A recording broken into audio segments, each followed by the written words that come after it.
Ladies and gentlemen, welcome back once again to your continuing coverage of the Defense 2, brought to you and organized by joinDOTA, commentated by Toshley, and sponsored by Razor and BenQ. And once again, we're jumping straight into all pick. We're actually not going into the draft. I'm going to guess there was an error, there was a remake of some kind, and as a result, we will see no captain's draft, which is a downright unfortunate circumstance, because captain draft is not only an exciting phase, but it gives me time to introduce everything that's going on, who's playing, and so on and so forth. So today we have POTM over on the side of the Radiant, hailing from the team of Americas, fighting it out against Team Dara from the Ukraine, the team who still haven't quite figured out how to spell Razor. Then again, they don't have the full roster, only 2 members of them are here today, so you can't really blame them too much for being unable to spell Razor today. And of course, this is the group stage. It's not the group stages, these are actually the playoffs of the Defense 2. A fantastic tournament which has since concluded. But let's jump into who is playing who. Over on the side of POTM, we have Sneaking playing as the Ancient Apparition, Frogged playing as the Invoker, Tides of Time playing as a Windrunner. We have Way Too Sexy playing as the Earthshaker, and IE playing as Broodmother. And over on the side of Dara, we have Artstyle playing as a Phantom Assassin who is missing a head, but nevertheless, this is a Phantom Assassin, a hero that I have not had the pleasure to cast yet. And let's see if Razor can utilize her to her maximum effectiveness. I believe they played her in Star Series and they did a fairly good job of it, so we'll just have to wait and see how it unfolds. We have the stand-in God Hunt playing as Jakiro, another hero who typically doesn't see the light of day, and another hero that I have not had the pleasure of casting just yet. We have 4 KKKKK, another stand-in playing as that Chen. Then we have another stand-in, Jubas, playing on the Nature's Prophet, and I believe the last member for the team of Dara is M, playing as a role of Rubik. And already we can see the team of POTM all congregated around this top lane, or rather congregated around the team of Dara's jungle. They're looking for first blood, they're not going to find it. Dara playing it relatively safe, Phantom Assassin hiding it out in the trees, waiting for Jakiro to come and assist and be a good amount of help. We have Rubik going to go solo mid, and that of course leaves Prophet to be taking the off lane. Of course, Chen is going to be spending the time in the jungle, maybe even doing a sort of a semi tri lane, if it were.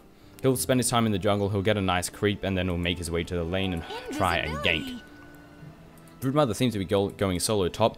Windrunner looks to be maybe not going mid. Seems she might maybe roaming, or maybe she is joining the Broodmother at top, or may just make her way down to bottom. To which we have Ancient Apparition and Earthshaker. Not a typical combination that you see all day. They're capable of doing a lot of harassment, but we don't have anyone to deal the damage. If we had a Queen of Pain or maybe a Lashrak or someone that can do a lot of damage combined with these two, it would work out very nicely for the team of POTM. And Windrunner is just roaming around as of this moment. She's currently just warding. I'm not sure where her current destination is. She wants to go mid with the Invoker, go up top with the Broodmother. Both of these would be relatively unorthodox. Most likely going to be making her way back to bottom alongside the Ancient Apparition and the Earthshaker. Of course, need to make sure the creep score is here. Do we have any form of detection to come out of the team of Dara? We do not indeed. So the Broodmother is free to harass and farm up as much as she possibly can. We still have, no form of detection. So Broodmother is in absolutely no problem thus far. But however detection can occur, you can come around to it at any moment in the game. So she definitely has to still play a little bit careful, a little bit cautious. Windrun looking like we want to deal some aggression here on the Rubik. We're coming in from the behind. Rubik is already backing off. The right clicks are being dealt, but he's going to be able to walk over to the safety of his tower relatively easy. We don't have any points picked up either, and the reason for this is we want to save them. Maybe we might get caught out and we want to run away from a bad situation. Maybe we need the power shot to kill off a foe that's currently running for his life, or maybe we need the shackle to tie someone to a tree and prevent them from escaping. So holding on to that point is a very smart move indeed. Excuse me.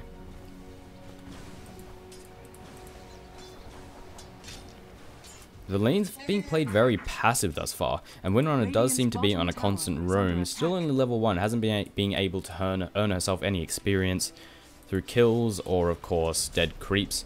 We're making our way to top. Are we going to try and do a little bit of damage, or are we going to just simply deal a little bit of harassment, get a few last hits? Harassment is the order that's being played right now, and already Chen is getting in position. We have a Centaur creep already being brought to half HP, but it should be enough. All we need is one stomp. It has the mana for it, and looks like we're moving in. Flame Breath to go out. Where did that Windrunner go? No, she's still here, but she's already ran off to safety. Currently going on IE. Do we have any form of detection? We do not, so even if we did do a nice bit of damage to the Broodmother, would simply slip away into the web, and The Chen might get taken down, and he's currently at 5 HP, and he does take a fall, trying to deny, but it is not enough, and first blood has already been spilt for the team of POTM bottom. Currently a couple of illusions going in position here on the Earthshaker. Deal a little bit of right-click damage, but he will be ultimately fine.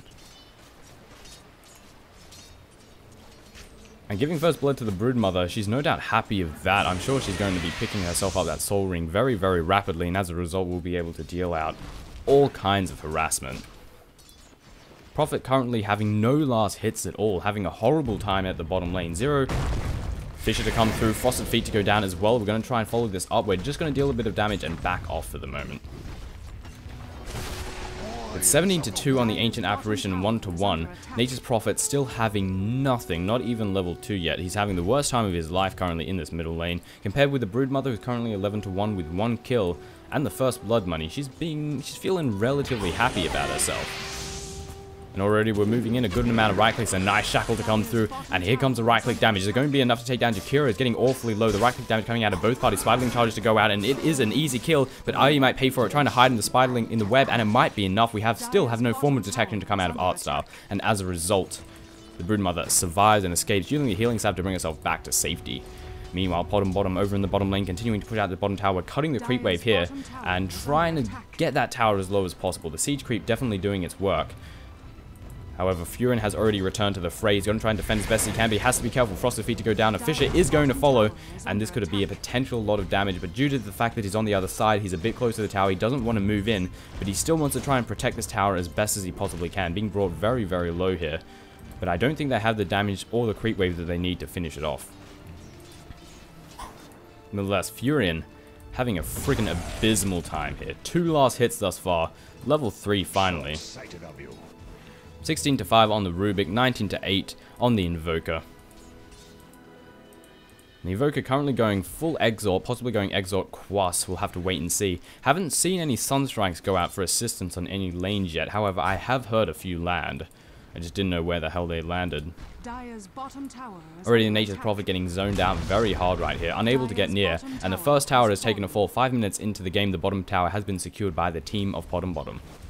POTM, that's a really sort of weird name to say, isn't it? Spiderlings alongside the Windrunner moving into this middle lane. We want to try and get a gank on M, and we might be able to do so. He's unable to take the route up to the safety of his tower, and this could leave him getting caught out. But alas, he's fine. Absolutely fine. Is Windrunner controlling those Spiderlings? The movement's unanimous between the both of them. No, I don't think so. Maybe, I have no idea. You can relinquish control to other teammates. Have a bit of damage to be dealt to the Broodmother.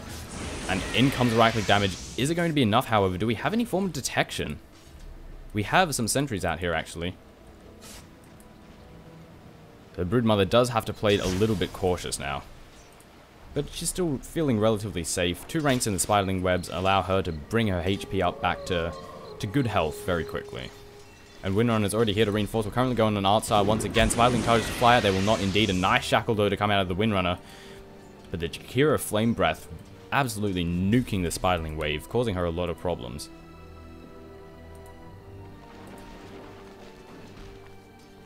Furin currently sitting level 3. 2 last hits.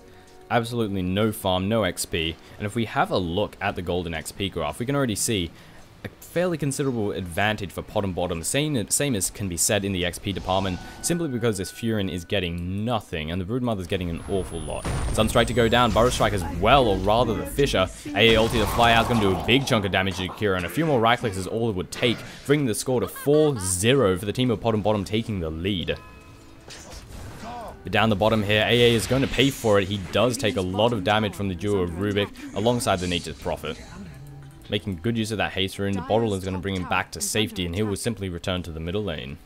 Dara securing themselves the first kill of the match for them. Radiant's bottom tower is under attack.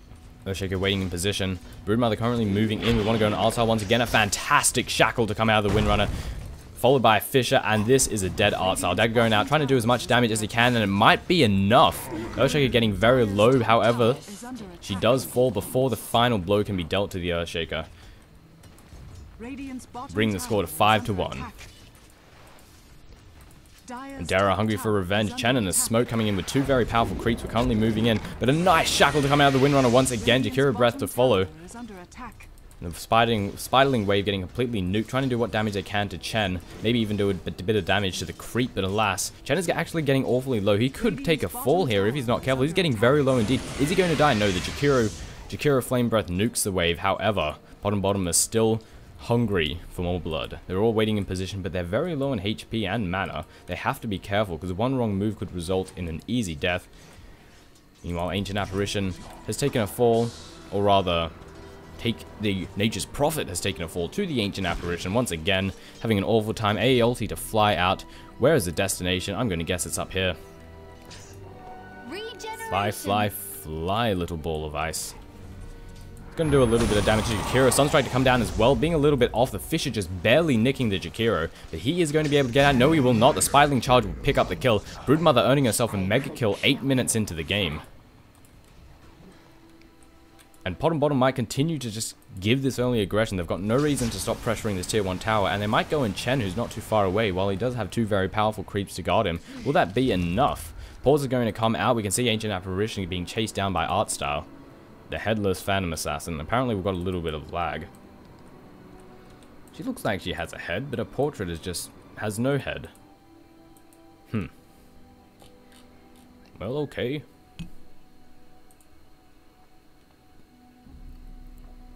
Nature's Prophet level 6, 10 last hits. He's feeling a little bit better about himself as of this moment. Phantom Assassin currently only level 5. Thought she would have been higher, but she has been in a duo lane, while Nature's Prophet has been in a solo lane. Seems the lag has settled down, and Sneaking's most likely going to get taken out. Sunstrike to go down, and pop. Yeah. But I'm not sure what that Sunstrike... I don't know what to say about that, because they're on the same team. And I don't think there was there a damage over time effect on the Ancient Apparition? I don't believe so. Another pause has been had for the team of Dara. Apparently lags coming out on both sides as the team of Dara close in on the poor Windrunner down here. Now everyone has lags. Glorious lag. Lag potato. But it seems we're ready to resume. Alright, team of Dara closing in on this bottom lane. And Windrunner might be very, very, very dead. Already received a projectile. Blink to follow. Hand of God to go down as well. The right click damage is being dealt with. The Windrunner is stopping all of the telekinesis to pick her up into the air. And oh my god, the damage. A Night Shackle to come out. Cold Snap to go down as well. The Windrunner might escape. Power Shot to follow through, but I think the Fade Bolt will get the kill. Power Shot to go down. Or rather, Sunstrike to go down. Okay, so Rubik stole the Sunstrike. This is the detail that I missed. And Arstyle's going to get taken down here by the Invoker. Or maybe not. A Deafening Blast into the woods, however, would be enough. Cold Snap to go down. A double kill to be secured here by the Invoker.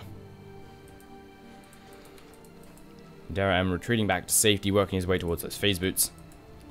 Meanwhile, we have the Broodmother just continuing to work this top lane. The tier 1 tower still standing. Broodmother doing what she can, but unable to quite deal the damage that she needs to do because of these heroes sticking around. Jakiro is, however, getting awfully low. He might take a fall. Spiderling charges. We have the Soul Ring will be off cooldown in 5 seconds, giving enough mana for the Spiderling charge. And 1 charge will be enough to bring the mana back to what it needs to be. And Broodmother earning herself an unstoppable at 10 minutes into the game. A ulti to fly out. Chen took a big chunk of damage. Sunstrike gonna fly down as well. Shackle, a nice shackle to the tree, and Chen is dead. Power Shot to follow through. Prophet ulti to go through, and that did a big chunk of damage. Also worried to take a fall here. We're gonna have the Wildkin do what it can to try and defend. It has no mana, however, so it's not gonna be a relatively happy individual. And with the creep wave being cut off here, this oncoming barrage of creeps, as we can see right here, is going to completely obliterate this tier 1. You know what the Wildkin's here for? It's to try and get the deny. If the timing is right, which I don't think, yeah, it will not be. Thought we would have gone for the deny, but alas, no such thing happened. Furin teleporting over to mid. We want to go. Sunstrike goes down, being killed by his own Sunstrike. Oh, that's got to be humiliating for the poor Invoker. A ulti to fly through. Looks like we're going for mid, doing a big chunk of damage, hopefully. More TPs rolling in. A triple AA ulti. Power shot to go through, Fisher to land as well, and Jakiro is in a world of pain right now. Do they have the damage they need to follow it up? We've got no power shot. Shackle to go through, Hand of God to fly out as well. A few more right clings will be enough to take down the Jakiro. Art style is very low as well. Jakiro is going to manage to escape by the looks of it. Same can be said for art style, but the Earthshaker is moving in. Fisher to go through, and the Phantom Assassin pops, but Jakiro still remains safe. We need to be careful. Are we going to see a possible Sunstrike to come out of the Invoker? Seems the answer to that is no. We don't really know where he is. We could predict.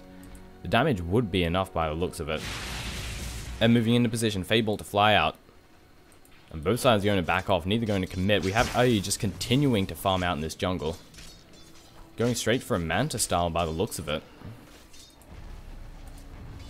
Chen doing his best job that he possibly can to hold out this top lane.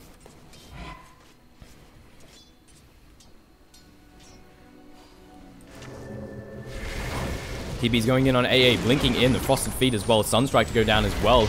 Causes a Rubik Sunstrike, but he's frozen in place. Nature's Prophet, the smash damage might be enough, or rather the shatter damage. One more right click will do it. In it comes. Dagger to fly out. Arsar going to try and do what he can, but Earthshaker coming in to reinforce an Echo Slam, because why not? If we're going to have the Fisher to follow, or the Enchant, Shackle goes down. A nice Shackle indeed. Right click, we gave the Echo Slam over here to the Rubik. Is foul play. Is he going to use it, or is he just going to get beaten down? AA ulti to fly out, an Echo Slam to come out doing a big chunk of damage. The AA takes a fall, the Fade Bolt flies through, but the Rubik falls down as well. Windrunner very low on HP, but she will be absolutely fine, able to just walk away to safety of the fountain. Or maybe just wait for the headdress to heal her back to safety. The bottom are looking fantastically strong thus far in this game. Middle tower is about to take a fall. Fortification has been dropped for the team of Dara. It will, however, stall the inevitable, and there we have it. The Invoker taking the kill here on the tier 1 tower at the middle lane.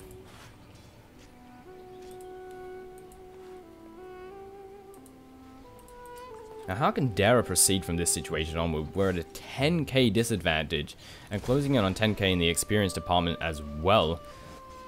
Dara are falling behind very rapidly, and bottom, honestly, I feel just have a better team composition. Doing what they can to defend this tier 2 from taking any further damage. The Forge Spirit's causing a lot of problems and dealing a lot of damage. Ourselves taking a lot of hits from it.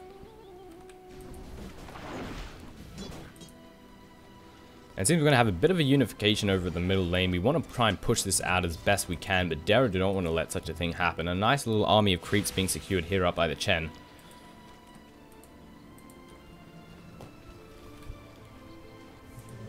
Green TP to fly out, maybe not. Ancient Apparition looking very slow because of the dagger effect, of course. Broodmother securing herself a Manta style. 15-minute Manta style. I heard a Sunstrike. Damage is being dealt down here. Sunstrike is flying out. AA ulti went down as well. Arsal very low in HP. Unable to take him down, however. The Furin's going to TP in. Hand of God to go down as well. And in comes the damage on him. Frosted Feet has gone down. Jakiro Flame Breath to go down as well. The Frost has come in. We have the Invoker coming in from the behind. A lot of damage going to be dealt with sneaking. A Fisher to come down as well as a Cold Snap. Absolutely popping poor art style. Jakiro is the next to fall. An Ancient Apparition gets away with Invoker having a triple kill under his belt. Could it be a quad kill? We have to wait and see. Shackle does not latch onto M, and he will be able to use his phase boots to escape away to safety. Windrunner continuing to pursue. We've found a rogue Chen, however, a lot of damage is being dealt. Fable to fly out. Windrunner getting very low. Cold Snap to go down there on M. Frosted Feet to go down as well, trying to run his way to safety. Fisher and Power Shot to go through, and he takes a fall. Chen is the sole surviving member of this engagement. We have the AA ulti as well as the Sunstrike to come out on him, and a few negative earn charge. Echo Slam, why not? And he gets taken down very rapidly. 21 to 5, and we're continuing to go on the damage. Phantom Assassin getting immediately popped, unable to kill this Windrunner. Fury going in on him, the Sprout to go down, and the GG being called out of Dara already.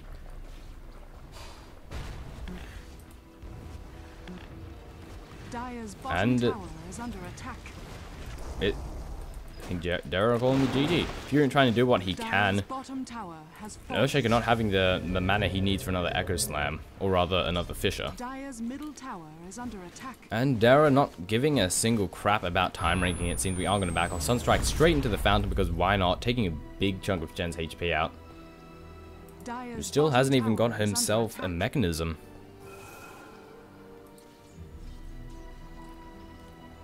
And it seems a very short game indeed, especially considering the fact that we didn't have a pick screen. So we are just going to jump straight into the next game. This is, of course, a best of 3 in the playoffs, game 1. The team of POTM securing the first victory in a very rapid manner. It's going to be fantastic for their time ranking. 16 minutes and 15 seconds. Jeez, that's loud. Ladies and gentlemen, my name has been Toshley. This has been Dara going up against POTM. Game 1. Game 2 will be coming up for you in the next video. I'll see you next time, in the next video, of course.